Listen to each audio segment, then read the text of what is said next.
Bienvenido a tu programa Fortaleza. La libertad ha llegado a tu vida. Palabra de fe que transforma tu mente. Es tiempo de hacer un cambio radical en tu vida. Tú tomas la decisión. Aprende a vivir bien. Únete a los que ya son más que vencedores. Y recuerda, al que cree, todo le es posible. Todo le es posible.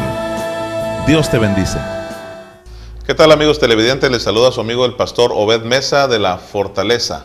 Pues qué gusto estar nuevamente con ustedes. Hoy vamos a continuar hablando de este maravilloso tema que es la voluntad de Dios. Es un tema que es un pilar fuerte en la palabra de fe y es importante saber cuál es la voluntad de Dios. Mientras no sepamos cuál es la voluntad de Dios, vamos a estar pensando, imaginando, suponiendo cualquier cosa acerca de Dios. Entonces, bíblicamente, la voluntad de Dios es que seas prosperado y que tengas salud en todo.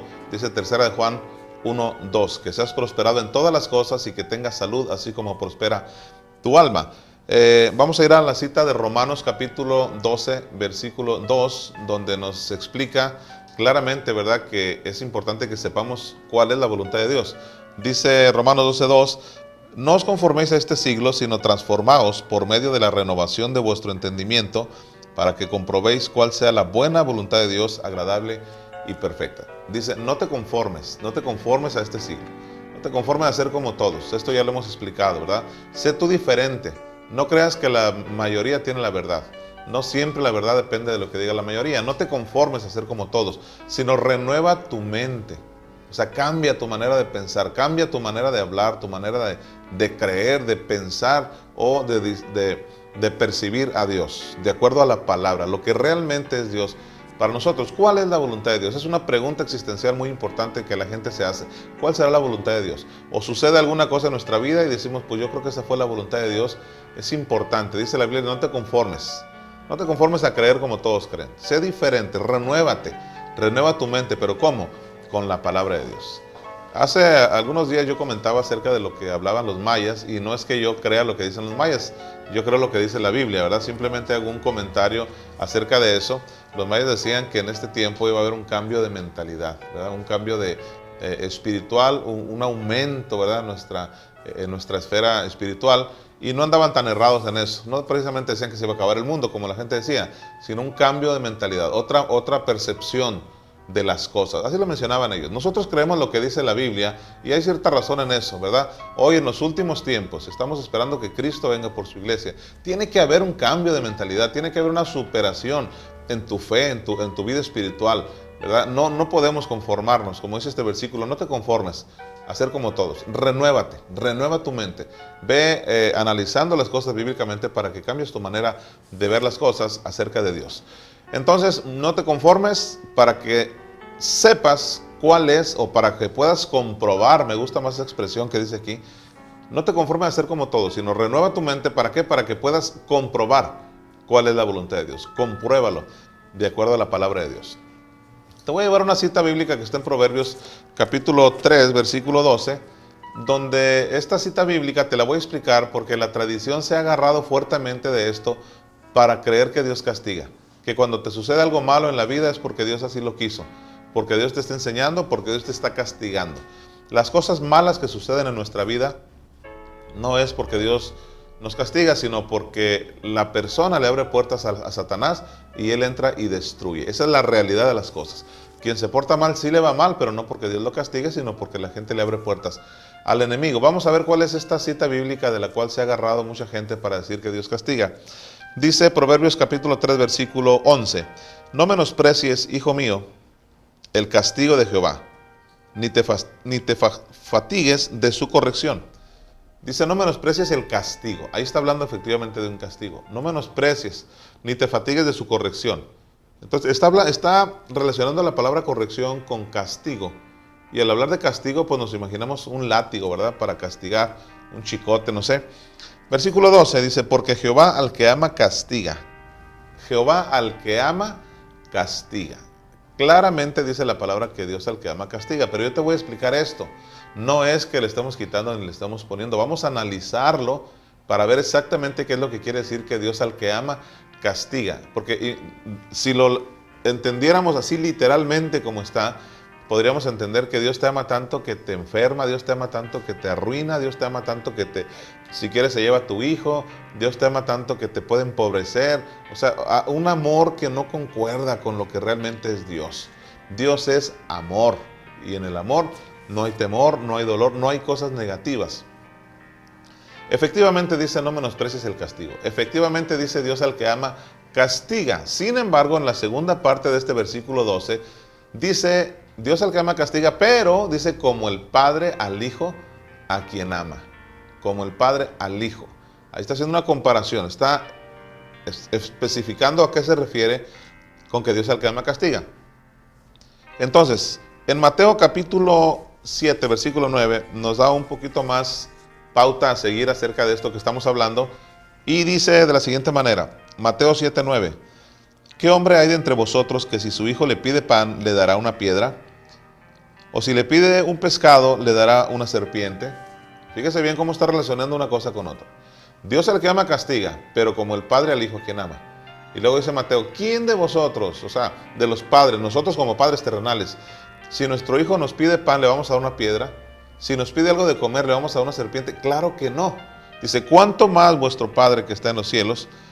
Dice el versículo 11, pues si vosotros, siendo malos, sabéis dar buenas dádivas a vuestros hijos, ¿cuánto más vuestro Padre que está en los cielos dará buenas? Y fíjese cómo dice buenas. Dará buenas cosas a los que le piden.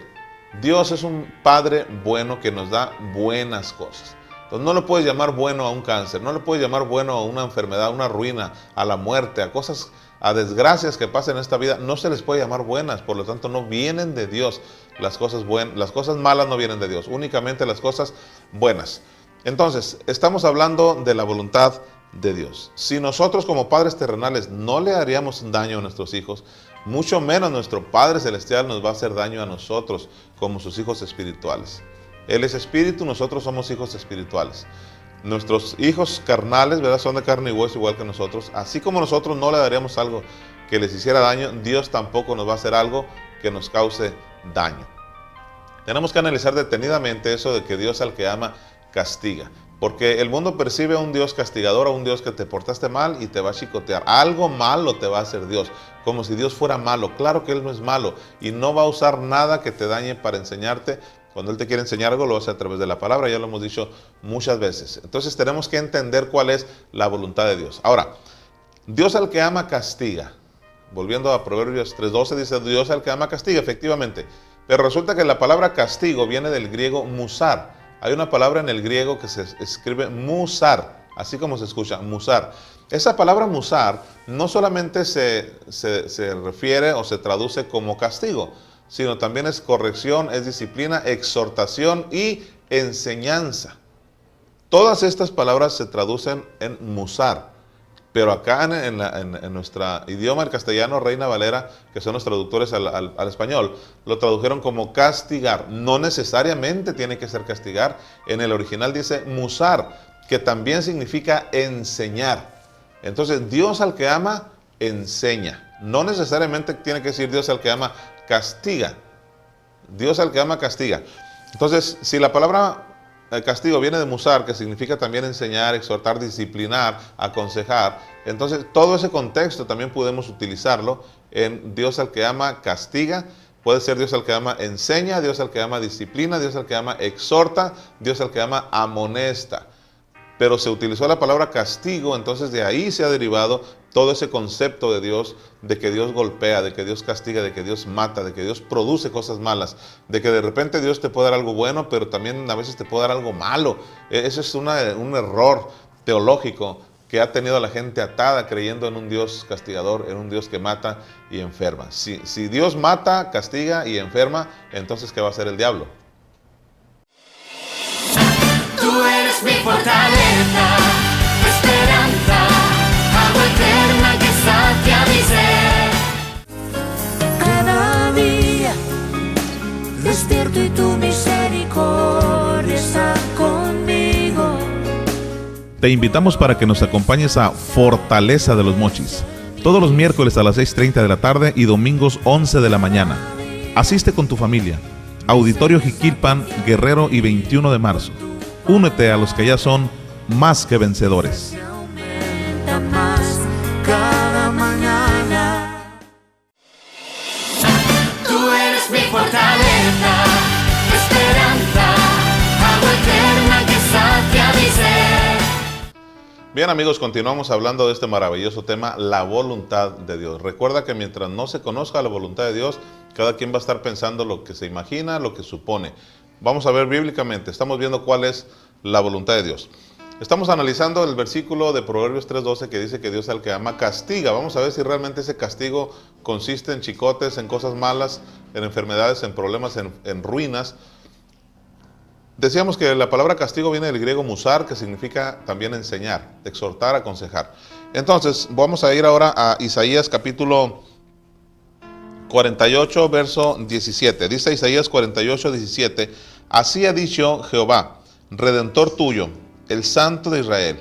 Yo soy Jehová, Dios tuyo, que te enseña. Fíjese bien cómo aquí estaba utilizando la palabra enseñar. No dice castigar, no dice ninguna palabra que pueda causarte daño. Dice que te enseña. Yo soy Jehová Dios tuyo que te enseña provechosamente, que os encamina por el camino que has de seguir. El Señor te orienta. La palabra castigo significa enseñar, orientarte. Dios al que ama orienta, Dios al que ama enseña, Dios al que ama encamina por el camino que debe seguir. Tenemos que eliminar esa palabra castigar, o por lo menos no estamos cambiando la Biblia, no le estamos quitando ni poniendo, simplemente estamos analizando cuál es la verdadera explicación de Dios al que ama castiga. Yo soy Jehová tu Dios que te enseña, que te enseña. Vamos a ir a otra cita bíblica que está en Salmo 94, versículo 12. Dice, bienaventurado el hombre a quien Jehová corrige. Ahí estoy utilizando la palabra corregir. Corregir también a veces como que denota castigo, pero fíjese bien en esto. Bienaventurado el hombre a quien tú, oh Jehová, corriges y en tu ley lo instruyes. Lo instruyes. En tu ley, o sea, la ley es la palabra de Dios. En tu palabra lo instruyes. ¿Para qué? Fíjese bien, para hacerle descansar en los días de aflicción. ¿Para qué nos corrige el Señor? ¿Para qué nos instruye? Para hacernos descansar. Todo lo contrario de lo que la tradición piensa acerca de Dios, que Dios te manda males, que Dios te castiga con algo que te cause daño, para enseñarte, para probarte X cosa. No, aquí dice que para hacerte descansar. Él te corrige, te instruye para hacerte descansar. Al contrario, cuando estás en un problema fuerte, cuando Satanás te ha golpeado, cuando Satanás te ha mandado algún ataque fuerte, algo que te causa daño, Dios está para hacerte descansar. Imagínate un Dios que castiga así como la gente piensa. Si el diablo lo castiga a la gente, si el diablo enferma, si el diablo arruina, y luego que la gente venga a Dios y que también Dios le mande otro castigo, pues entonces ¿a quién va a ir? Por eso te decía ahorita, si Dios también castiga, si Dios mata, si Dios enferma, si Dios arruina, entonces le estaría quitando el trabajo al diablo. No puede ser eso. Definitivamente no tiene ninguna congruencia creer que Dios te manda enfermedades o que Dios te manda males. Dios al que ama castiga, pero Dios al que ama enseña, es lo que realmente quiere decir. Y luego te voy a leer otra vez este versículo que me fascina, dice, para hacerle descansar. Dios nunca te va a hacer o te va a mandar algo para que sufras. Jamás Dios quiere verte sufrir. Él sufrió para que nosotros ya no suframos. Ese sacrificio que Jesús hizo en la cruz y que después bajó al infierno y sufrió mucho más por nosotros, pero al tercer día resucitó. Ese sufrimiento fue para que nosotros ya no suframos.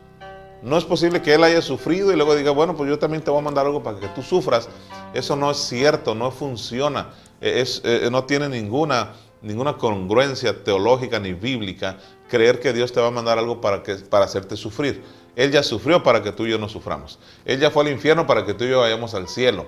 Esa es una verdad bíblica. Entonces Él nos instruye, nos corrige para hacernos descansar. No para traernos más cargas, no para traernos más problemas. Al contrario, Él dice en Mateo 28 que venid a mí todos los que estéis trabajados y cargados, que yo os haré descansar. Siempre vamos a encontrar en la Biblia que Dios nos quiere hacer descansar. Venid a mí los que estéis trabajados, Mateo 11, 28. Venid a mí los que estéis trabajados y cargados. ¿Por qué? Porque yo los voy a hacer descansar. Pues no es posible que diga, vengan los que vienen cargados, los que vienen azotados por Satanás, y vengan porque yo les voy a poner otro azote para demostrarle que los amo. No funciona eso. Nadie va a querer un Dios así. De hecho, por eso mucha gente no quiere nada con Dios. Gente reniega contra Dios porque piensa que Dios le mandó cosas malas para que sufra. Seguimos analizando la Biblia. Vamos al Salmo capítulo 25, del 8 al 10. Salmo 25, versículo 8. Bueno y recto es Jehová, por tanto Él enseñará a los pecadores el camino. Él enseñará a los pecadores el camino. Fíjate bien, está hablando de pecadores, aunque son pecadores, aunque ofenden a Dios, aunque hacen cosas malas en contra de Dios, Dios no los castiga, Dios no les manda males. El castigador se llama Satanás. Dice, aún a los pecadores, Dios les enseña el camino. Bueno y recto es Jehová, por tanto Él enseñará a los pecadores el camino. Aunque son pecadores, Él les enseña. Esto nos tiene que quedar bien claro. Ahora el versículo 9 dice, encaminará a los humildes por el juicio y enseñará a los mansos su carrera. Enseñará a los mansos. Él enseña tanto a pecadores como a justos, tanto a rebeldes como a mansos. O sea, Él enseña. El trabajo de Dios es enseñar, no es castigar. Satanás, de acuerdo a Juan 10:10, dice, el diablo, el ladrón, vino a matar, hurtar y destruir, pero Jesús dice, yo vine para que tengan vida, y no nada más para que tengan vida, sino para que la tengan en abundancia. Entonces, todo lo que Él haga para nosotros es para hacernos descansar, para enseñarnos, para que no volvamos a cometer los mismos errores.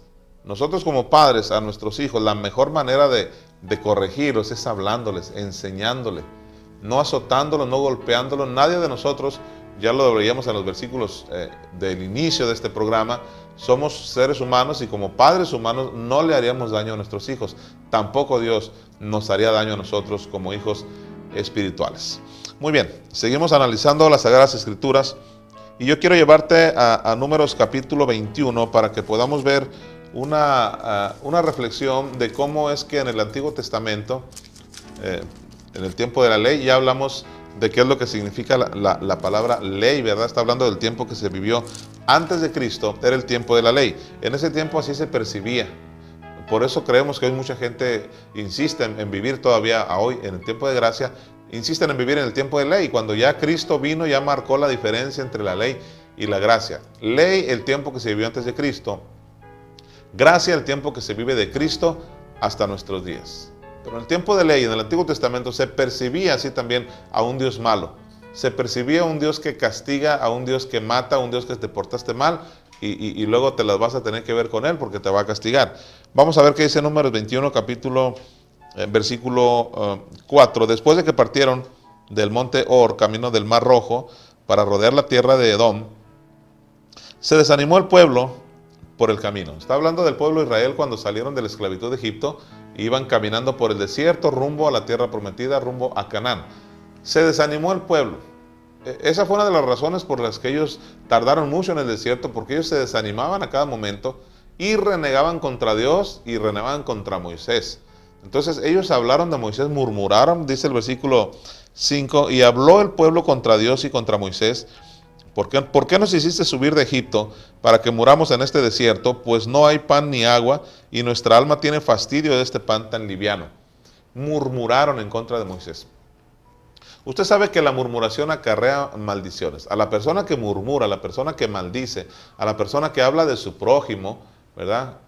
Gente que habla a las espaldas de su prójimo se está acarreando su propia maldición. Y no es que a alguien se le esté declarando, sino que automáticamente el ser humano al hablar de su prójimo, al murmurar de su prójimo, se está acarreando su propia maldición. Entonces ellos fue lo que hicieron. Ellos murmuraron de Moisés, hablaron mal en contra de Moisés y en contra de Dios. Y efectivamente les vino algo malo. Pero ellos pensaron que Dios se había enojado por eso y que Dios los había castigado. ¿Cuál fue la forma en que lo castigó? Lo veremos en el siguiente segmento. Tú eres mi fortaleza, esperanza, agua eterna que sacia mi ser. Cada día despierto y tu misericordia está conmigo. Te invitamos para que nos acompañes a Fortaleza de los Mochis, todos los miércoles a las 6:30 de la tarde y domingos 11 de la mañana. Asiste con tu familia. Auditorio Jiquilpan, Guerrero y 21 de marzo. Únete a los que ya son más que vencedores. Aumenta más cada mañana. Tú eres mi fortaleza, esperanza, agua eterna que sacia mi ser. Bien, amigos televidentes, continuamos hablando del tema de la voluntad de Dios. Y estamos hablando de que en el Antiguo Testamento, el tiempo que se vivió antes de Cristo, que se le llama también el tiempo de la ley, así se percibía, que Dios castigaba, que Dios se enojaba y les mandaba cualquier cosa que les pudiera hacer daño. Y aquí en Números capítulo 21 estamos viendo de cómo el pueblo, cuando andaban por el desierto, se desanimaron y hablaron en contra de Moisés y en contra de Dios. Entonces veamos lo que sucedió. Y Jehová envió entre el pueblo serpientes ardientes que mordían al pueblo, y murió mucho pueblo de Israel. Fíjese bien lo que dice, Jehová envió. Está diciendo que Dios envió serpientes para que los mordieran. Envió serpientes para que les dañaran. Entonces, era la percepción de Dios, y efectivamente la Biblia lo dice. No estoy diciendo que no dice, simplemente te estoy explicando por qué lo dice. Dice que Dios envió serpientes, ¿verdad? Dios está mandando ahí problemas, Dios está mandando muerte. Así es como se está percibiendo. Porque dice el versículo 7, entonces el pueblo vino a Moisés y le dijo, hemos pecado, hemos hablado en contra de Jehová, en contra tuya, ruega a Jehová que quite de nosotros estas serpientes. Y Moisés oró por el pueblo. Ellos así lo percibieron. Hablamos mal de Moisés, hablamos mal de Dios, entonces Dios se enojó y nos mandó serpientes y mucho pueblo murió. Estamos viendo a un Dios así como enojado, como un Dios mandando muerte, un Dios asesino, ¿verdad? Porque se portaron mal en contra de él. Entonces, Dios es amor. Dios no se va a enojar porque el pecador lo ofendió y luego lo va a matar. No es esa la voluntad de Dios. Ahora, ¿por qué lo está diciendo? ¿Por qué está diciendo entonces que Dios envió serpientes para que muriera el pueblo? Moisés oró, claro, y ya después vimos en la Biblia cuál fue la instrucción que Dios le dio a Moisés. Le dijo, haz una serpiente de bronce y cualquiera que mire a la serpiente tendrá alivio. Dios le dio la solución al problema. Eso sí es lo que Dios le dio. La solución al problema. Vamos a ver cómo es que Dios... Bueno, vamos a leer esto para que veas esa solución que Dios le dio. Dice, y Jehová dijo a Moisés, hazte una serpiente ardiente y ponla sobre un asta, y cualquiera que fuere mordido y mirare a la serpiente vivirá. Y Moisés hizo una serpiente de bronce y la puso sobre un asta, y cuando alguna serpiente mordía a alguno, miraba a la serpiente de bronce y vivía. Dios le dio la solución, le dio la salvación. Después te voy a explicar detenidamente por qué la serpiente de bronce, por qué sucedía eso, porque Dios no aprueba la idolatría, ¿verdad? Ni las imágenes, pero te voy a explicar por qué lo de la serpiente. Más adelante vamos a hablar del tema de la muerte espiritual de Jesús. Hoy lo que te quiero decir es que lo que Dios dio aquí fue la solución. Dios no mandó las serpientes, no es que Dios mandó serpientes para que los mataran y luego le dio la solución, no. Vamos a comprobarlo ahora en el nuevo pacto, ahora en Corintios, 1 Corintios capítulo 10, versículo 9, después de cientos de años después de que sucedieron estas cosas, el apóstol Pablo a los Corintios, enviando esta carta a los Corintios, está explicando qué fue lo que sucedió ahí. No es que Dios haya mandado serpientes, Dios no tiene serpientes en el cielo como para estar mandando, y menos que la serpiente produce muerte, menos que la serpiente representa el pecado, representa a Satanás. No pudo ser Dios el que mandó serpientes para que mataran gente. Dice 1 Corintios 10:9, no tentemos al Señor, como también algunos de ellos tentaron y perecieron por las serpientes. Está haciendo mención de lo que cientos de años, tal vez más de 1000 años habían pasado cuando sucedió esto. No tentemos al Señor, o sea, no murmuremos, como muchos de aquellos murmuraron y fueron mordidos por las serpientes. Versículo 10, ni murmuréis como algunos de ellos murmuraron y perecieron por el destructor. Aquí ya no está diciendo que fue Dios el que los mató. Dice, no murmuremos, no tentemos a Dios, como muchos tentaron y perecieron por las serpientes. No murmuremos para que no seamos muertos por el destructor. Muchos de ellos, dice, murmuraron y fueron muertos por el destructor. ¿Usted cree que Dios va a ser el destructor? Por supuesto que no. El apóstol Pablo recibe esta revelación y dice, no fue Dios el que los mató, fue el destructor. El único destructor, de acuerdo a la Biblia, se llama Satanás. Te digo otra vez la cita de Juan 10:10. El diablo vino a matar, hurtar y destruir. A eso vino Satanás, a destruir. Él es el destructor, no Dios. Tampoco está diciendo que Dios le dio permiso al destructor para que los destruyera. Dios ni mata ni permite que maten, porque sería lo mismo. Que Él lo haga o que permita que otro lo haga, sería lo mismo. El que permite eso es el hombre. El que permite eso es el hombre. Vamos a ver qué dice Proverbios, por acá en Proverbios capítulo 19, en el versículo 3. Vamos a corroborar por aquí. Dice: la insensatez del hombre tuerce su camino y luego contra Jehová se irrita su corazón. Voy a leer otra vez. La insensatez del hombre tuerce su camino y luego contra Jehová se irrita su corazón. Es la insensatez del hombre, o sea, las malas actitudes del hombre son las que provocan que le sucedan cosas malas y después se irrita, o sea, se enoja contra Dios. Después le echa la culpa a Dios. Qué fácil es echarle la culpa a Dios cuando la responsabilidad de nosotros como ser humano es nuestra responsabilidad, que las cosas sucedan a nuestro favor o en contra de nosotros. El mismo Jesucristo dijo categóricamente, escucha lo que dice el Señor, Gálatas 6:7, dice: no se equivoquen, no erréis, todo lo que el hombre sembrare, eso también cosechará. La gente responsabiliza a Dios de las cosas malas que pasan, pero Dios se las devuelve, ¿verdad? No se equivoquen. No es que yo les mande cosas malas, ustedes están provocando sus propias desgracias. No se equivoquen, dice el Señor. Todo lo que el hombre sembrare, eso también cosechará. El hombre siembra mal, cosecha mal y después le echa la culpa a Dios. Aquí lo dice categóricamente Proverbios 19:3, la insensatez del hombre es la que tuerce su camino y después le echa la culpa a Dios. Qué fácil es echar la culpa a Dios y no tomar esa responsabilidad nosotros, esa responsabilidad como seres humanos. Mateo 18:18 dice: todo lo que tú ates en la tierra, yo lo ato en el cielo. Y lo que tú desates en la tierra, yo lo desato en el cielo. ¿Qué significa eso? Que Dios está dejando la responsabilidad en el hombre de las cosas buenas o malas que le sucedan. Lo que tú ates, yo ato. Quiere decir, lo que tú permitas, yo permito. Lo que tú no permitas, yo tampoco lo permito. Yo te apoyo, dice el Señor, en lo que tú hagas, pero tú lo vas a hacer. El hombre le echa la culpa a Dios de las cosas que le pasan cuando el mismo hombre sembró mal o abrió puertas para que el enemigo lo destruyera. Entendamos pues cuál es la voluntad de Dios. Repito a la cita bíblica del principio, Romanos 12:2, no te conformes a ser como todos. No te conformes a pensar, a creer como piensa la tradición. Piensa, cree de acuerdo a la palabra de Dios.